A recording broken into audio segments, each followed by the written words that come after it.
Well, good morning, everybody. Thank you all for coming out and joining us for this announcement about medical debt relief here in Fayette County. I want to first recognize my fellow council members who are up here with me.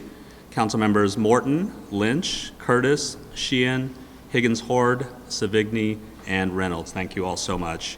I also want to acknowledge Aksa Qureshi, Rona Roberts, and Lisa Atkins up here with us as well. Medical debt relief in America is a huge and growing problem, and that problem is especially acute here in Kentucky, as we are one of the poorest and sickest states in the nation. Folks who carry the burden of unpaid medical debt suffer financial hardship, mental strain, poor credit scores, and worst of all, often do not seek much-needed medical care.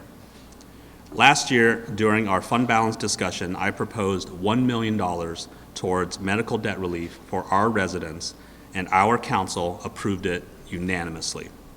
Earlier this year, we went into contract with Undue Medical Debt, a national nonprofit with over a decade of experience in purchasing and abolishing unpaid medical debt. Today, I am thrilled to announce the first round of medical debt relief here in Lexington, Fayette County. In partnership with Undue Medical Debt, we have purchased and abolished $12,641,416.24 of unpaid medical debt, providing much-needed relief to 6,484 of our residents. Letters.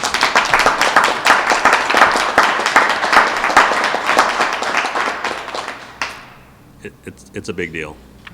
Letters will be landing in mailboxes this week informing recipients of the relief, and they will look like this.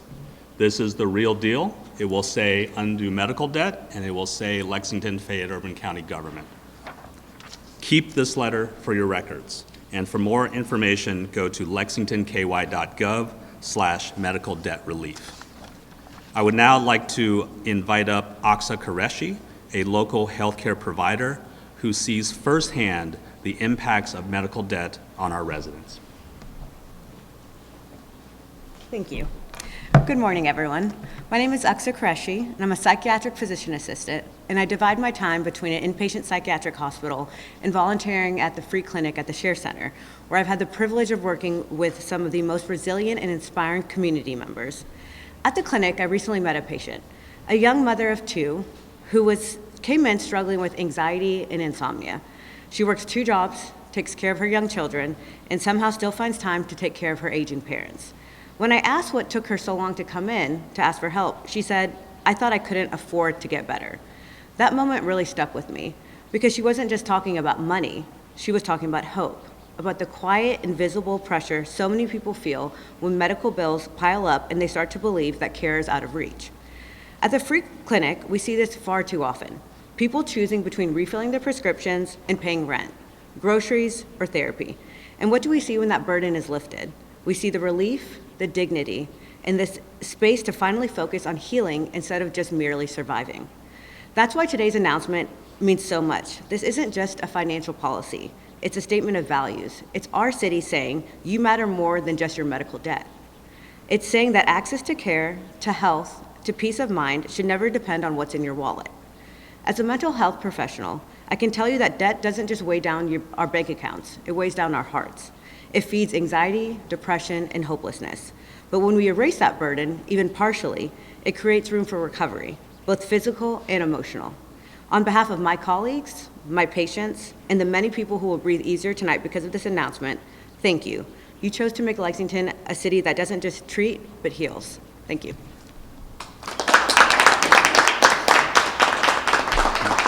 Thank you, Aksa. This has been a nearly 3-year process, and I could not have done any of this alone. So I want to first thank my council colleagues for their continued and unwavering support. I want to thank Undue Medical Debt for being an amazing partner and guiding us through a pretty complex and very new process. I want to thank my legislative aide, Tori Cruz-Falk, who makes all things possible. Thank you to the CAO's office for administering the funds, and thank you to all the stakeholders, leaders, and community members we've engaged along the way, including Mark Swanson, who couldn't be here today. I want everybody to know that we are just getting started, and hopefully there will be more waves of medical debt relief to come. We have printed copies of the soon-to-be outgoing press release and media notes over here, and I will be available for questions afterwards. Thank you all so much.